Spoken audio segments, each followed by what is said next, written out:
My name's Steve and welcome to the Seaside Allotment channel. It's a lovely crisp day today, hard frost, so I'm trying to find things to do, and I've decided I'm going to mulch the apple trees, well actually all the fruit trees. And so what I've done is I've put down a handful of general purpose fertiliser, some kelp meal and some rock dust, and I'm going to mulch on top of that. And the theory is that very slowly all of those nutrients will get leached into the ground as it rains, as the rain gradually works its way through the mulch. And then I'll probably put some sort of liquid feed on later in the year when everything is actively growing.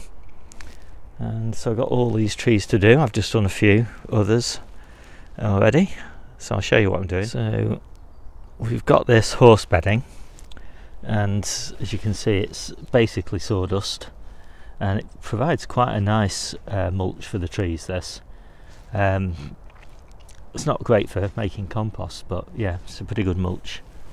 So I shall have a few wheelbarrows of that. So when you put the mulch down, you want about 4 to 6 inches probably of mulch, and then you just move it away from the trunk of the tree just to leave that clear. And that's perfect. So when we renovated this orchard area, this whole area here was basically just ground elder and bindweed, and it was just a horrible mess basically. The bindweed just tangling into all the branches of the trees and the ground elder choking everything. So what we did was we dug out as much as we could, but with ground elder basically, well, and bindweed, you know, that's really a bit of a hopeless task, but just to kind of level the area. And then we put down probably about 2 inches of this horse bedding, just to kind of smother the surface weeds. And then we put a double layer of landscape fabric down, and then we put this wood chip on top, and it's pretty good. It's just been enough to keep on top of all of those weeds.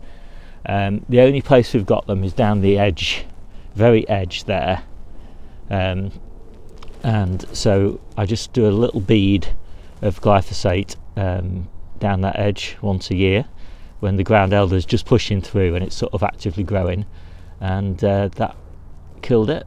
And so I'll probably have to keep doing that for a couple of years, but I'm happy with that because it's a long way away from the roots of the trees, and you know, hopefully it's just like 1 or 2 years, and we'll conquer it. And it's quite amazing to look at this now. It makes such a difference. It was such a mess, and it was the most out of control area on Jennie's plot. There we go, that's all done. Oh, and it's a good time of year to do it as well because it's warm work, so it's warmed me up nicely. But also it's good because the E. coli that's in the horse manure will all be gone, all be clear a while before the trees are in fruit. So that's good. So it's a good time to put it down. Put it down a bit later, and I think there's a risk that E. coli will still be around.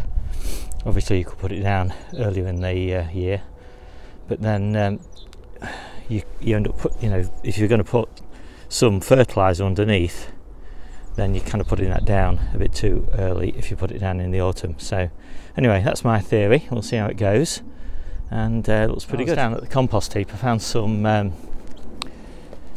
like fine mesh that somebody put in one of the swap shop areas, and it's just perfect for my brassicas. These are the purple sprouting broccoli, or the purple sprouting broccoli that we've got on Jennie's plot. We've got some more on Debbie's plot, and this variety, Chartwell I think it is a spring variety, and so we're waiting expectantly for it to come into florets. And all these down here, these are winter varieties, but this is just a perfect netting. It's I don't really can see it, but complete transmission of light, but quite hard for the pigeons to peck through. So yeah, I'm going to find some way to clip that on, and that should be good. So I've also mulched this bed here. I got the cherries the pear, the plum, and a couple of apples.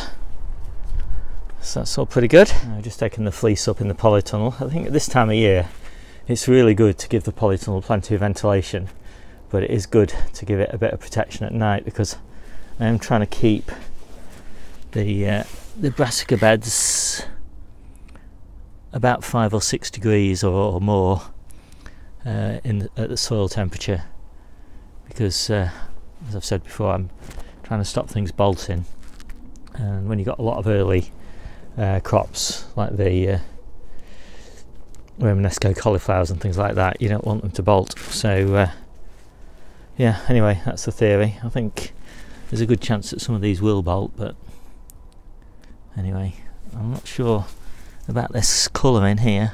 I wonder whether anybody else has got more experience of Romanesco can tell me. Is that some sort of mould?